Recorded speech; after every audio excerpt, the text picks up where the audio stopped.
Hi అండి. Carrot, పెసరపప్పు, కొబ్బరికూర వేపుడు ఎలా చేసుకుందామో చూద్దాం. ముందుగా ఒక కప్పు పెసరపప్పుని కడిగి నానబెట్టి ఉంచుకోవాలి.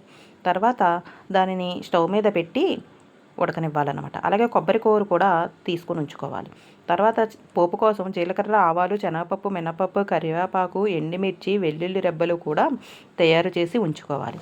పప్పు కొంచెం పలుకులా ఉండేలా ఉడికించుకోవాలి.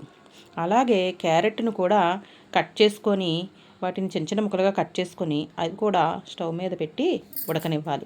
ఇవి మాత్రం పూర్తిగా ఉడకనివ్వాలండి. ఫస్ట్ టైం తయారు చేసినప్పుడు నేను పచ్చి వేసాను, టేస్ట్ అంతగా బాగాలేదు. అప్పటి నుంచి ఉడకబెట్టి చేస్తున్నాను.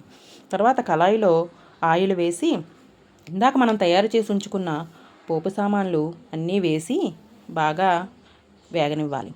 అవి కొంచెం వేగాక అందులోనే ముందుగా కట్ చేసుకున్న పచ్చిమిర్చి ముక్కలు కూడా వేసి అవి కూడా బాగా వేగాక ఉల్లిపాయ ముక్కలు కూడా వేసి అవి కొంచెం వేగడానికి ఒక పావు స్పూను సాల్ట్ వేస్తే బాగా వేగుతాయండి. అవి కొంచెం గోల్డ్ కలరు వచ్చే వరకు వేగనిచ్చి అందులోనే ముందుగా మనము ఉడకబెట్టుకున్న క్యారెట్ ముక్కలను కూడా వేసి కలపాలన్నమాట. అవి కూడా పచ్చివాసన పోయే వరకు వేపాలి. తర్వాత దానిలోనే ముందుగా బాయిల్ చేసుకున్న పెసరపప్పును కూడా వేసి కలపాలి. అలాగా ఇది మాత్రం ఎక్కువసేపు ఉడకనివ్వకూడదండి. ఎందుకంటే బాగా మెత్తగా ఉడికిపోయిందంటే ముద్దలాగా అయిపోతుందన్నమాట, పొడి పొడిగా రాదు. అందుకు కొంచెం ఇది పలుకులాగే ఉడకనివ్వాలి. తర్వాత దానిలోని ఒక అర స్పూను పసుపు వేసి తర్వాత మీకు సరిపడినంత కారం, నేనైతే ఒక స్పూన్ కారం వేసాను, మీకు ఎంత కారం కావాలో అంత వేసుకోండి. అందులోనే సరిపడా సాల్ట్ కూడా వేసుకొని బాగా వేపాలన్నమాట.